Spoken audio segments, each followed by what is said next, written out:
Army chief نے حکومت کے معاشی مشکلات کے حل کے لیے مسلح افواج کی حمایت کا یقین دلا دیا۔ سپہ سالار کی اقتصادی صلاحیت کو پروان چڑھانے کے لیے سازگار ماحول کی فراہمی کی یقین دہانی کروائی۔ وزیر اعظم کی زیر صدارت S I F C apex committee کا اجلاس کا اعلامیہ جاری۔ شہباز شریف نے کہا کہ مشکل وقت میں ایس آئی ایف سی آگے بڑھنے کا راستہ ہے۔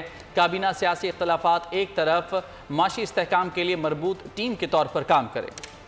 وزیر اعظم کی زیر صدارت اجلاس میں بڑے فیصلے۔ شہباز شریف کی زیر صدارت S I F C apex committee کے اجلاس میں سابق نگراں وزیر اعظم انوار الحق کاکڑ، سبکدوش اور نئی وفاقی کابینہ اور صوبائی وزرائے اعلیٰ، آرمی چیف، ممبران نے شرکت کی۔ ایس آئی ایف سی کے اقدام، سرمایہ کاری، نجکاری اور مائکرو اکنامک استحکام پر بریفنگ دی گئی۔ کمیٹی نے جون 2023 میں ایس آئی ایف سی کے قیام پر وزیر اعظم کی تعریف کی۔ کمیٹی کا چیلنجز سے نمٹنے کے لیے ایس آئی ایف سی کے تحت متفقہ نقطہ نظر کو جاری رکھنے پر زور، پالیسیوں کے تسلسل کو یقینی بنانے پر اتفاق کیا گیا۔ اجلاس میں اقتصادی ترجیحات کا تعین کرتے ہوئے ملک کے وسیع مفاد میں سخت فیصلے کے عزم کا اظہار کیا۔ وزیر اعظم نے کہا، مشکل وقت میں ایس آئی ایف سی آگے بڑھنے کا راستہ ہے۔ کابینہ سیاسی اختلافات ایک طرف، معاشی استحکام کے لیے مربوط ٹیم کے طور پر کام کرے۔ چیلنجز سے نمٹنے اور پاکستان کو اعلیٰ معیشتوں میں تبدیل کرنے کے لیے نیک خواہشات کا اظہار کیا گیا۔ آرمی چیف نے حکومت کے معاشی مشکلات کے حل کے لیے مسلح افواج کی حمایت کا یقین دلایا۔ سپہ سالار نے اقتصادی صلاحیت کو پروان چڑھانے کے لیے سازگار ماحول کی فراہمی کی یقین دہانی کرائی۔